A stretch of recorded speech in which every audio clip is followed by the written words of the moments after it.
Is Tatiana Castellina. I'm one of the dietitians here at Pro Healthcare. Welcome back. If you have joined us before, if you're new, hope you learned something and enjoy our program today. We're going to talk all about fats. Ashley told me that we got a lot of feedback, a lot of interest in this, so figured that we would dive in and hopefully get all of your questions answered. Like she mentioned, we will keep you guys on mute, but if you do think of things in the moment, please feel free to jump in that chat box. I do keep that up and I try to get to that if I see anything come through and see that it's relevant to the topic at hand. Otherwise, we can hopefully have some time at the end and breeze through those if I'm not able to touch on something. So, talking about fats, the good, the bad, the in between, what in the world is fat? I think a lot of people have a negative connotation when we use that word. I know for so many decades as of recent, fat was bad, fat made us fat, everything we needed to choose was low fat. And I think we're getting a lot more research and a lot more clarity into the nuances, the good, the bad, the in between. So, what in the world is it? Well, first and foremost, it's considered an essential macronutrient. Essential meaning our bodies need it, so we need to eat it, and macronutrient indicating that it is a source of calories or energy that our body uses to have our heartbeat, brain think, and our lungs to breathe. So it is something that our body needs. It supplies us that energy or calories so that we have fuel to get through the day. It supports cell growth and produces hormones. So things like estrogen, progesterone, the hormones that are responsible for regulating appetite. I mean, really any hormone in our body is going to have some connection to the fat that we consume because it's part of that creation process. So to make sure that we are making enough of these different hormones to regulate all the different things in our body, it's important that we're getting fat in our diet and we don't want to remove it completely. It is important for the absorption of what are called fat soluble vitamins. These are specifically vitamins A, D, E, and K. Other vitamins like vitamin C or our B vitamins are considered water soluble vitamins, meaning that when we take them in orange juice or a pill or whatever, our body's able to kind of dilute them into water, dissolve them in a water or an aqueous-based solution and absorb them. Whereas vitamins A, B, E, and K require fat to be dissolved and fat to be absorbed. So these are vitamins that are better absorbed when consumed in the presence of a dietary fat source. And just as a little review, vitamin A is really important for eye health and vision. Vitamin D, we know, is very important for bone health. It's also a key part of our immune system, and our immune system and immunity has been a big topic in the last year plus. So making sure that we're getting vitamin D and consuming it if we are going to get it through food or supplements in the presence of other fat sources. Vitamin E is a really powerful antioxidant. Antioxidant meaning a thing that helps our bodies protect themselves, our cells protect themselves from what are called free radicals that go around and destroy our cells or create damage in our cells. Vitamin E is like a shield or a protector against that damage. And then vitamin K is important not only in bone health, but also in blood clotting, so that if we were to accidentally cut ourselves, our body's able to clot that wound. We need to have vitamin K in our system to be able to do that. So for very vital vitamins that our body absolutely needs, well, we need to be consuming them with fat or fat in our diet so that we can get the best absorption and get the most bang for our buck when we do consume those vitamins. Fat helps to protect our organs, so we think of this as subcutaneous fat. This is the fat that's right beneath our skin, so that if we were to accidentally fall or trip, that it's not just bone, it's not just straight to an organ, straight to a rib, straight to a lung, straight to something. That little bit of fatty tissue that we carry on our body is just a physical protector. Obviously, too much subcutaneous fat or too much fat mass is going to have its own problems, come with its own potential issues, but a little bit of fat underneath the skin is there for physical protection. And then an interesting factoid, the brain is the fattiest organ in our body. Over 60% of the brain matter is made up of fatty tissue. So fat is essential. We need to be eating it. What's more important is that we just talk about the types, which is what we're going to get into today. One very common misconception, and I get this question a lot, is, is fat going to make me fat? And for so many decades, we have heard that fat is the culprit, right? If you eat fat, you're going to gain weight, you're going to get fat. And really, that's not the case. The problem is our consumption or quantity of fat. So all types of fat are equally high in calories, which we'll look at on the next slide when we compare them to carbohydrates or protein. We think of carbs as things like grains or fruits, proteins, things like meats and eggs. Fats, if we look at, and I have my little food models here, 1 tablespoon of peanut butter, we can all visualize, not a whole lot. Some of us might be able to take this down in kind of 1 spoonful compared to a standard sized banana. These are 2 very different sized foods. The banana is all carbs. This protein or this peanut butter is very, very high in fat. They're both about 100 calories. So this is the same amount of energy, the same amount of calories that our body would use to fuel our activities. It's much easier to eat 6 of these servings rather than 6 of these. You can take down 6 tablespoons of peanut butter in 6 spoonfuls. To eat 6 bananas in 1 serving is going to take a lot more time, a lot more energy, and a lot more space in our bellies to fit all of these. So fat's not making us fat. It's just really easy for us to overeat portions or servings of higher fat foods because they come in smaller packages. We call fat a very energy dense thing, a very energy dense macronutrient. You can fit 9 calories per gram in a fat food or in fat versus carbs or protein are only 4. So fat's over double, which is why when we go back to these servings, you can get a very, very small portion of something, but it still packs a big caloric punch or it has a lot of fat in it. That does not make fat a bad thing. We don't need to vilify fat. We just need to make sure that we are being very mindful of our portions when it comes to higher fat foods, whether that be our oils, our nuts, our seeds, our peanut butter, or any type of nut butter, just regular butter, cheeses, foods that are just going to have inherently a higher fat content.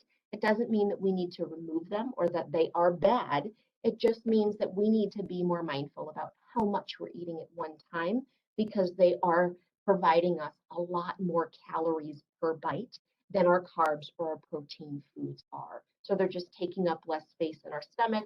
They might not provide that same kind of full or heavy factor unless we eat a lot of them. And when we eat a lot of them, we're getting a lot more calories than had we eaten that same volume or carb or protein-based foods. So again, that's not making us fat. The amount of fat foods that we can consume, our portions, our servings, can contribute to more calories than we may be using, which then in turn could increase our risk for gaining weight. So really the conversation about fat is not about is it good, is it bad, and dichotomize it into those 2 distinct columns. We really need to be talking about the type of fat. More and more research is coming out about it's more important that we're focusing on the right types of fat rather than removing fat altogether, which is why, if you guys have noticed on the newest nutrition facts label, you're probably seeing a change in that format. The new label has calories in really big font. Well, one of the line items that they took away in that new label format is calories from fat. That's no longer there where it used to be. And the reason is because research is showing it's less important that we're counting the number of calories we're getting from fat, but more so focusing about the types of fat. And you'll see the 4 main ones listed there. We've got saturated fat, trans fat, monounsaturated fats, and polyunsaturated fats. If we have to dichotomize these 2, saturated and trans fats could be more on the bad side, and our 2 unsaturated fats are generally considered on the good side. But then there are some in-betweens that we're going to dig into today. So it's not so cut and dry as to say no saturated fats, all polyunsaturated fats, because there are some nuances that we'll get into.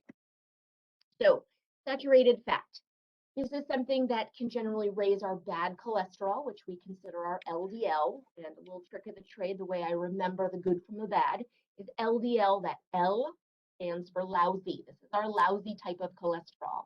And triglycerides, which are a type of fat storage in the blood. Both of these things at higher levels can increase our risk for heart disease, heart attack, or stroke, which is why the recommendation is to limit your saturated fat intake to no more than 7% of your total daily calories. So for example, if you were consuming 2,000 calories in a day, that would equate to no more than 13 grams of saturated fat.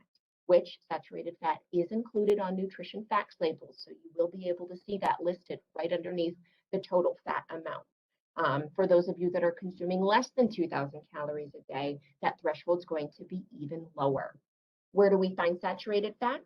Primarily animal-based foods. So we think of things like beef or steak, lamb, pork, higher fat kind of pork cut, poultry if eaten with the skin. We think of something like that crispy skin or like chicken wings that have skin on it. That's where the majority of the saturated fat is. Lard, cream, butter, full-fat cheeses, full-fat dairy in general. Animal products are going to provide us more of those saturated fats. Some plants like palm kernel, and coconut are another form of or another source of saturated fat.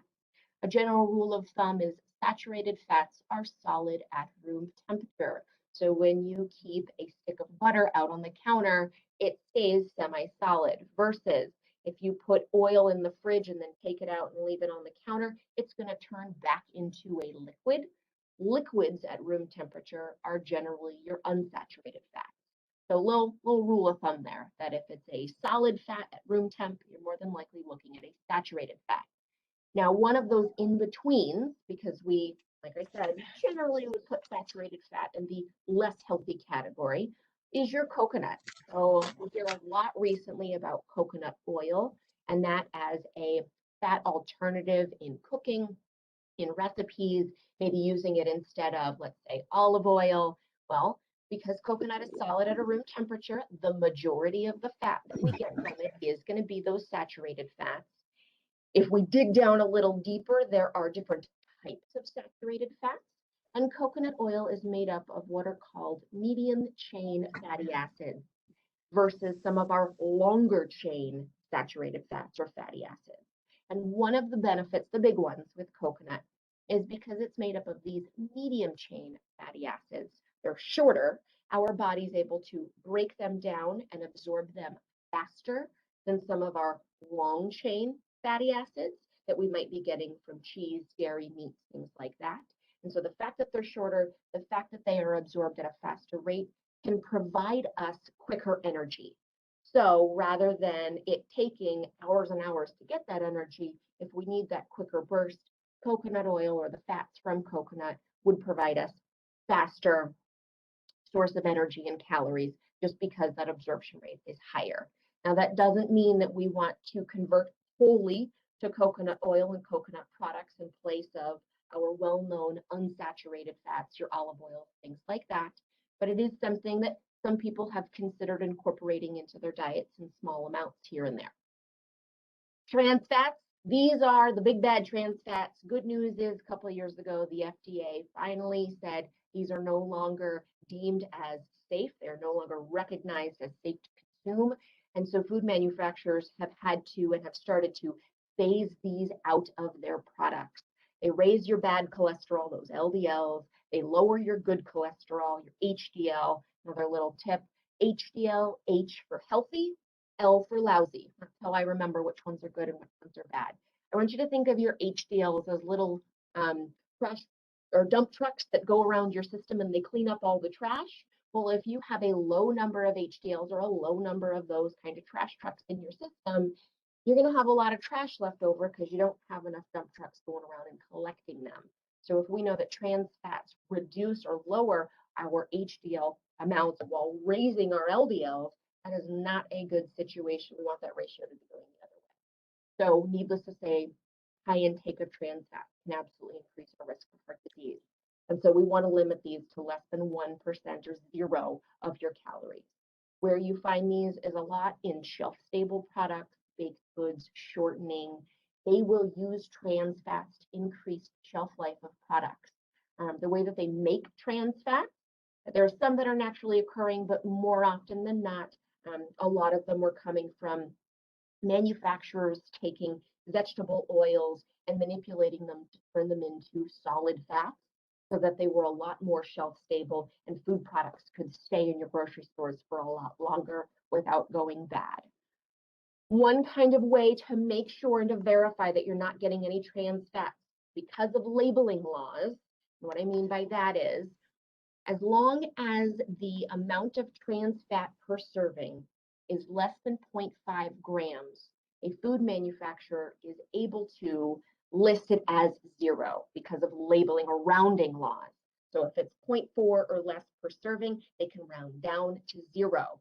Well, if you look at a product and it says 5 croutons at 0 trans fat, you're feeling pretty good. But you'll see what I have highlighted over there. Partially hydrogenated soybean oil is listed in the ingredient list. Anytime you see the words partially hydrogenated, you are looking at a trans fat product. So what this label tells me is that per 5 croutons, it was 0.4 grams or less, but when you end up eating 15 croutons, 0.4, 0.4, 0.4, you're now getting 1.2 grams of trans fats and you don't even know it, you think you're at zero. So please, even if a food or a food package on the front says trans fat free, always verify by reading that ingredient list and making sure that partially hydrogenated is listed nowhere on that list. And do know that just because something is trans fat free doesn't necessarily make it a nutritious product. It could still be high in saturated fats, low in other nutrients, a highly processed food. So always be examining your nutrition labels and that ingredient list for those big bad words. Monounsaturated fats, getting into what we might define as our good fats. Monounsaturated fats help to reduce that lousy cholesterol. They're typically high in vitamin E, again, that very powerful antioxidant that's there to protect our cells against damage. And where do we generally find these monounsaturated fats? A variety of oils, including olive oil, canola oil, peanut oil, sunflower, sesame, avocado oil, but also avocado oils as a source of monounsaturated fats, natural peanut butter, or nuts in general. So even if it's almond butter, cashew butter, any of those nut butters are also going to be a great source of monounsaturated fat. Versus polyunsaturated fats, the other side of the coin when we're talking about these good heart-healthy fats. These are our omega-3s and omega-6s. Omega-3 fatty acids are pretty widely known. We're going to dig into the weeds here with these two. But when we talk about polyunsaturated fats, we're looking at the omegas, the omega-3s and 6s specifically. And we're going to find these in a variety of oils, soybean, corn, safflower, a lot of fatty fishes. When we hear things like, ooh, salmon's really good, it's a high-fat food, but it's good fat, it's because it's a very good source of our omega-3 fatty acids. And then again, a variety of nuts and seeds. Now, what you will see between the monounsaturated and the polyunsaturated, for the exception of the fish, these are going to be primarily plant-based foods. Plants that grow out of the ground, our nuts, our seeds, our olives, our avocados. These are things that come on plants, bushes, trees. Our plant-based sources of food are more often than not going to be a source of those unsaturated, really heart-healthy fats. Of course, coconut's an exception, as we talked about before, that is a plant, but it is a higher source of saturated fats. And then on the flip side, the exception to the rule here is, of course, those various fish, salmon, mackerel, herring, and trout as a form of unsaturated fats. But generally speaking, when we're talking about focusing on right types, the best types for our bodies, they are going to be the ones that are less processed and primarily plant-based options. So getting into the weeds on those omega-3s and omega-6s. Omega-3 fatty acids are considered essential. And anytime that we hear the word essential in regard to dietary intake or our foods, it means that the body cannot produce said thing and we need to consume it. So essential macronutrients, essential fatty acids, these are things that we have to consume because our body can't make them on their own. Omega-3 fatty acids help with inflammation and reducing it. And the more and more we learn about chronic disease, very strong relationship between higher rates of inflammation in our body and higher rates of chronic disease. So if we can keep our inflammation down, we're going to keep risk of developing chronic diseases at bay or at least prevent the onset. They are highly concentrated in the brain, so they're incredibly important for us to be able to think through things, to keep our memories as we get older, and there might be higher risk of Alzheimer's dementia. There is a strong relationship between making sure we're getting our omega-3s in to keep our brain strong. But really what we are going to talk about is this balance of omega-3 versus omega-6. So we know that both omega-3s and omega-6s are polyunsaturated fats. So this is, again, one of those in-betweens, kind of like we talked about with the coconut. This on the flip side is an unsaturated fat One question that came: is soybean or palm oil a trans fat if not hydrogenated? No, it would not be. Trans fat. So the question was, is soybean or palm oil a trans fat if not hydrogenated? If something is going to be hydrogenated or it's going to be a trans fat, it is going to be solid at room temperature. Soybean oil is a liquid at room temperature. Palm oil or palm kernel oil is a soybean oil is not solid at room temperature. Palm oil is a naturally occurring saturated fat because it is solid at room temperature from the get-go. It was on that saturated fat slide from earlier along with coconut.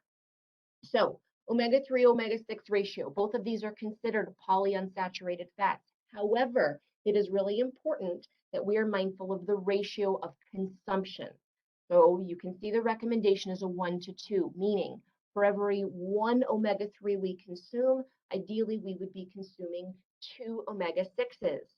This is the optimal balance in our brain and in our bodies to get all the benefits of reduced inflammation, nutrients, all the things.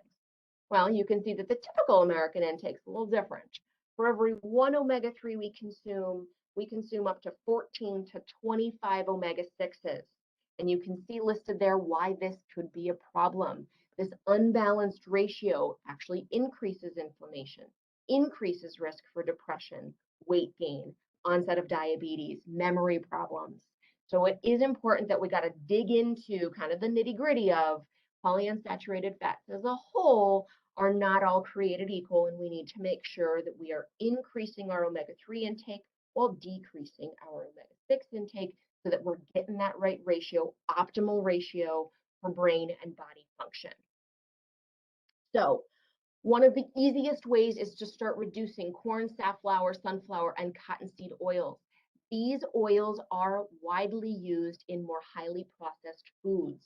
So we think of things like white breads, white flour, highly processed grains, bread products, snack products, so salad dressings, mayonnaise, margarine, those more highly processed foods, those shelf-stable foods. Corn, sunflower, safflower, and cottonseed oil are pretty cheap. And so it's desirable for food manufacturers to use them rather than things like, let's say, peanut, avocado, or olive oil that are generally going to be a little more expensive.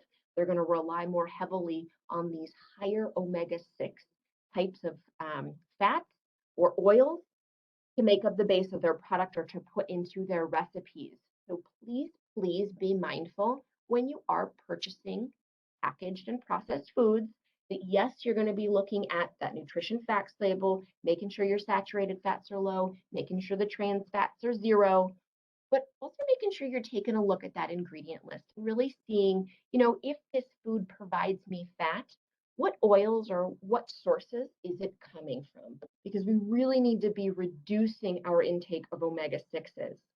Fast food, restaurants, they're going to use a lot of these oils.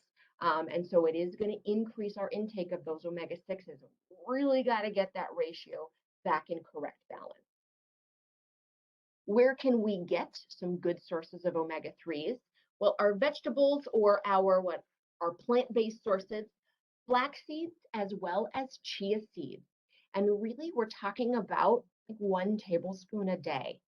The one thing I will mention is when we're looking at both of these sources, it's good to get both in your diet if you do include animal-based products into your daily intake. Reason being, when we look at omega-3s, there's 2 types. There are what are called our ALAs, and then we also have our EPAs and DHAs. All of them are omega-3s. The ALAs are coming from plant-based sources of omega-3s, and so they do require a conversion factor once we consume them to turn them into EPA and DHA, which is the form of omega-3 that the human body is able to actively use. Now, that's not to say that we can't get enough omega-3s from our vegetable or plant-based sources. We might just need to have flax and walnuts in the same day to make sure that we're getting enough of them so that what is lost in that conversion isn't enough to put us at a deficiency. There is no overall recommendation for how many omega-3s we're supposed to get in a day. So, if you look at a nutrition facts label, there's standard recommendations for things like carbs and fiber and added sugars, but there isn't just one consensus. When you look at the data, it ranges anywhere from 200 milligrams a day all the way up to 4,000 milligrams a day of omega-3s, depending on, do I have heart disease? Do I have other health considerations, heart considerations, brain considerations? But there is a lot that we're looking at. So there isn't just one consensus. I figured somebody might ask, like, hey, how much am I supposed to get? So the best thing to do to ensure that you are meeting whatever your needs are is to get these foods in your diet on a daily or weekly basis. One really common recommendation is get at least 2 servings of fatty fish in your diet a week, 3 to 5 a piece. And that's because something like salmon provides us 1,200 milligrams of omega-3 fatty acid for every 3 ounces. So if you're getting that 2, 3 times a week, I mean, you're hitting that 2 to 4,000 right in the money, right in the middle. Something like flax seeds or chia seeds, 1 tablespoon serving can provide us about 2,500 milligrams of that ALA. Now, our body's not going to be able to use all 2,500 because it needs to convert it to that active form that the human body, knows what to do with. But you get 1 tablespoon of that, you get an ounce of walnuts, and you have broccoli with dinner. I mean, and you're doing this on a regular basis, you're not going to have a hard time meeting those needs. A couple little pointers. If you're going to consume flax or chia, like I said, a 1 tablespoon measure is a great goal to get to. For your flax, please make sure that it is ground flax, not whole seeds, because if you do not break those seeds open through your chewing, they are going to come out the same way they went in, and your body's not going to reap any of the benefits. Our body's digestive system can't get through that really tough kind of husk or shell of a whole flaxseed. So, like, let's say you buy crackers that have the whole flax on them. Please make sure that you're chewing, trying to break them up as much as possible, because a whole flax doesn't do you any good if you can't chew it open so that your body can then get on the inside and get all the goodies. So if you are buying flax, please consider grinding it up before you add it into a smoothie, your oatmeal, banana bread, muffins, just your regular bread, whatever it might be. Chia seeds, on the other hand, you can consume whole. Those don't need to be ground. Really popular is chia seed pudding. So putting a little bit of chia seeds in water or milk, keep it in the fridge overnight, and they will start to kind of soften and become gelatinous. But you can also throw chia seeds straight into a recipe, straight into a smoothie, straight into your oatmeal, and you can eat them whole. Your body will break them down. Beans or legumes, so these are things like pinto beans, black beans, broccoli is another source. Beans and broccoli are going to provide us a lot lower amount of omega-3s per serving compared to flax, chia, or walnuts. So definitely incorporate them into the diet, but don't be skimping on your walnuts, flax, or chia, because you're going to get a lot more bang for your buck there. And then, like I mentioned, with those animal sources, those are going to give us our active EPA, DHA form of omega-3, which the body's going to be able to utilize immediately. So there's a lot more bioavailability there, meaning of the 1,200 milligrams you consume in salmon, 3-ounce portion, your body's going to be able to use a lot of that 1,200 milligrams compared to your plant-based sources. So you might have to just do a little bit more when it comes to plants. But please aim to get some seafood or fatty fish in 2 to 3 times a week, if of course you incorporate fish and you're not allergic. And again, the ones that are listed there are going to have higher amounts of those omega-3 fatty acids versus leaner pieces like we think cod, tilapia. These are low-fat fish that are not going to provide us those omega-3. Somebody asked, is that 2,000 milligrams per day? Again, there is no overarching recommendation for how much we're supposed to get. It can range anywhere from 200 milligrams up to 4,000 milligrams a day, depending on comorbidities, your lifestyle, if you have other chronic diseases. There is no one recommendation. So the best thing and the safest thing to do is incorporate these things into your diet on a daily or weekly basis to ensure you're getting a steady amount of them. If your doctor has communicated any type of concern for risk, They may give you a specific goal or they may put you on a supplement, but that's a conversation to have specifically with them since there is no one commonly defined recommendation for daily intake. And as we're talking about supplements, I'll just put a little plug in there. It's always better to get your omega-3s or really any nutrient, vitamin, mineral, whatever it might be, from whole foods rather than supplements. Not only is your body going to utilize the nutrients from whole food better, but you're also going to be more guaranteed to get what you think you're getting, since there is very little regulation over supplements. And so they can put things on labels on that supplement bottle, but there may or may not be what you think is in there. There may be enough. Your body may not be able to utilize it as well as it's going to be able to utilize it as it does from whole food. Keeping in mind that the word supplement is there to supplement. It is meant to fill in any potential gaps that may exist, but it is not meant to meet all of your needs. We really should be getting the majority of our micro and macronutrients from whole foods and using a supplement if we choose to do so or if we've been told to do so to fill in small gaps, but we don't want to rely on it wholly. So I thought that this would be helpful visual to kind of see the breakdown and the makeup of these different types of oils. The one that is not included on here is avocado oil.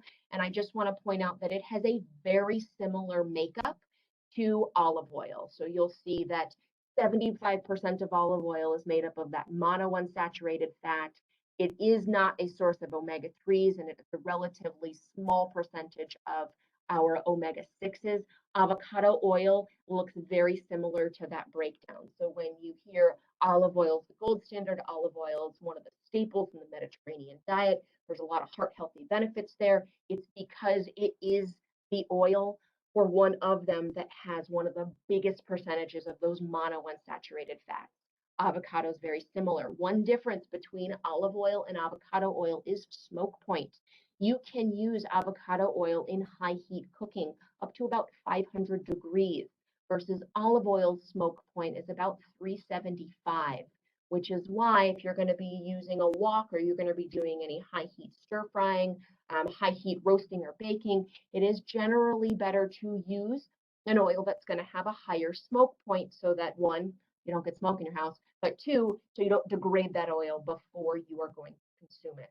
Olive oil is better served for things like dressings, sauces, or low heat cooking.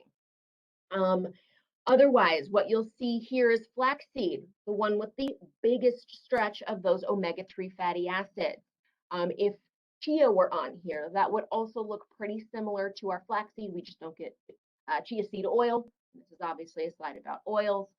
Versus things like your sunflower, your corn, your soybean, your cottonseed, you can see that their blue stripes are the biggest, meaning that they are the biggest contributors of those omega-6 fatty acids.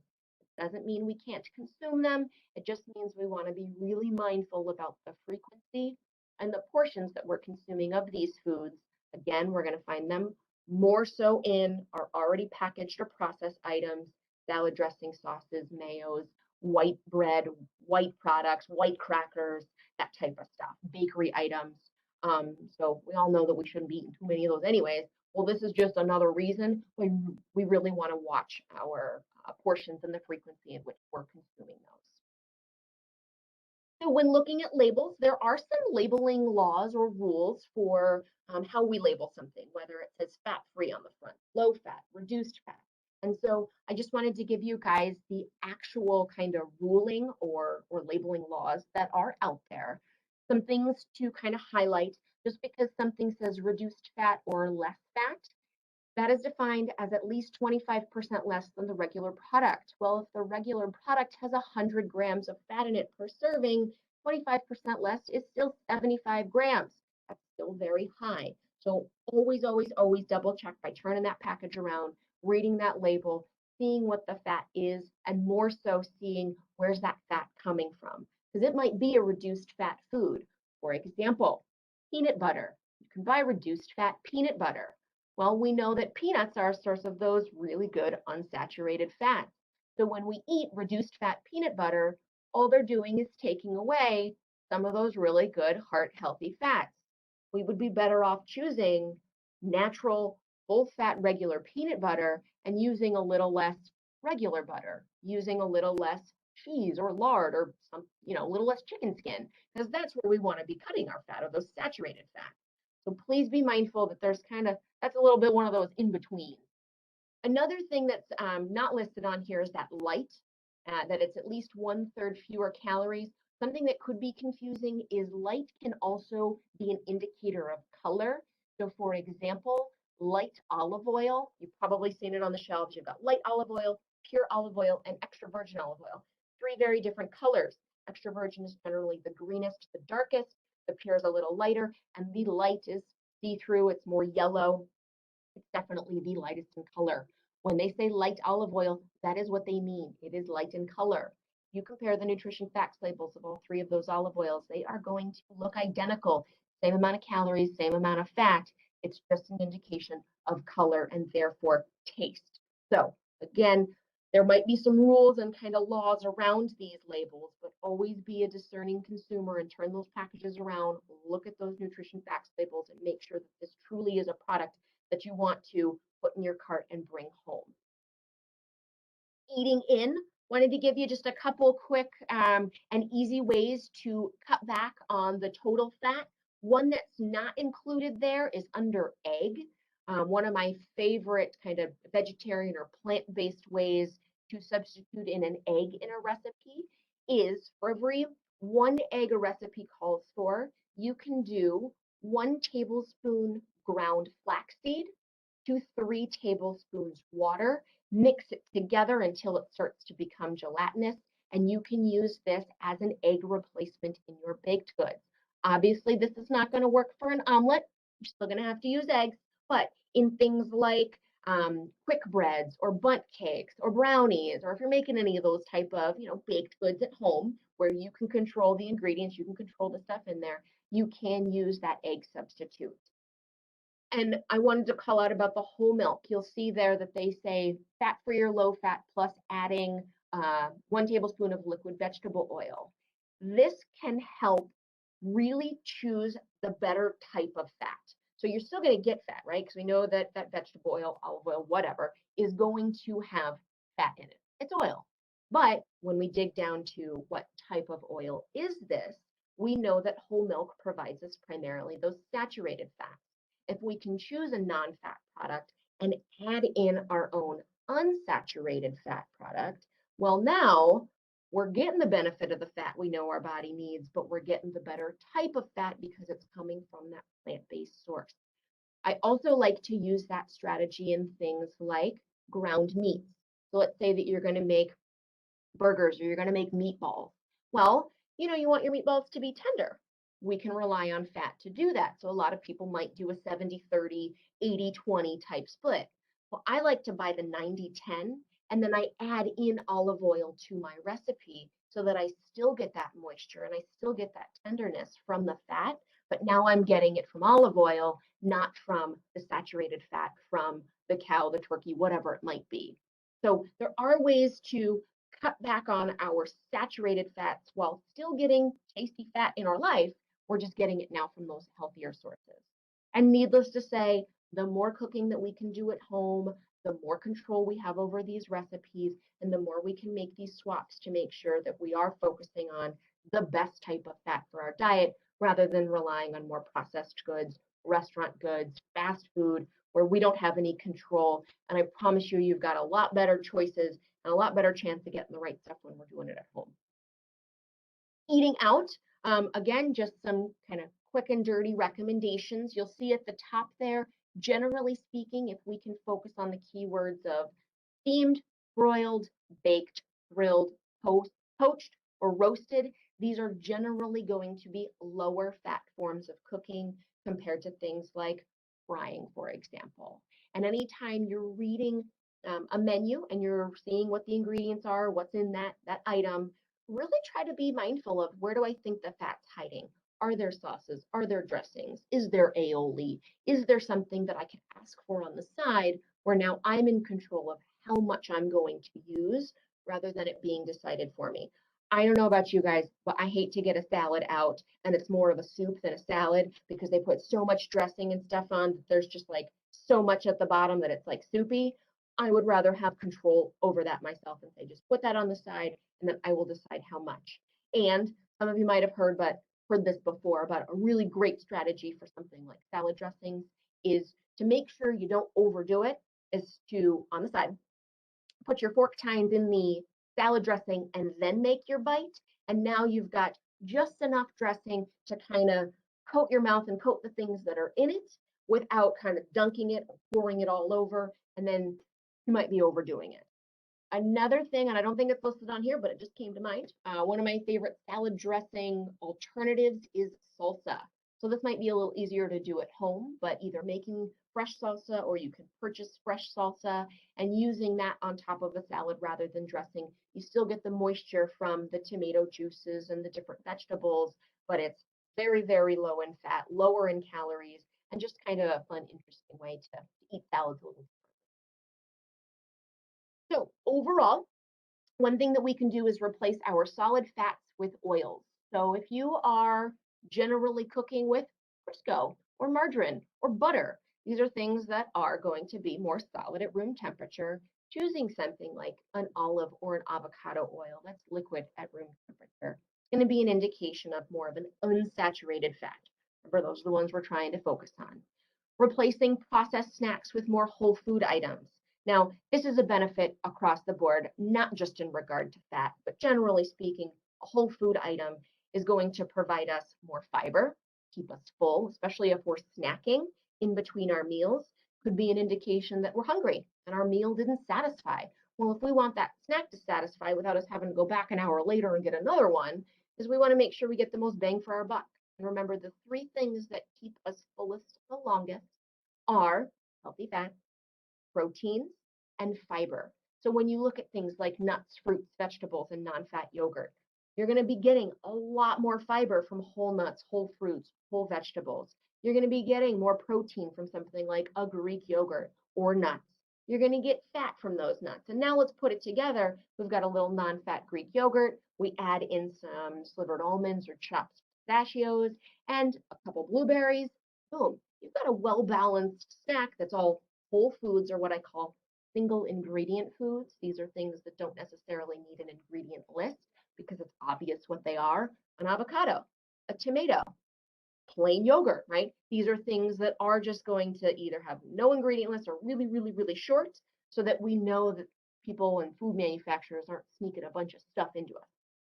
If we can replace some steak or higher fat ground meats with those fattier fish, beans or legumes, or soy products a couple times a week, this is going to help us to reduce our overall fat intake potentially, or in the case of fish, we're going to be flipping in a much better source, those omega-3 fatty acids, while reducing the saturated fats that we would be getting from things like our higher fat steaks, beef, higher fat cuts of poultry or pork. This doesn't mean you have to give them up. It just means we want to be mindful about kind of the frequency at which these things are incorporated into our lives. And general rule of thumb when it does come to red meat or steaks, your leanest cuts are usually going to have the word loin or round in their cut. So you think of something like a top round, sirloin, tenderloin. These are generally lower fat cuts of meat.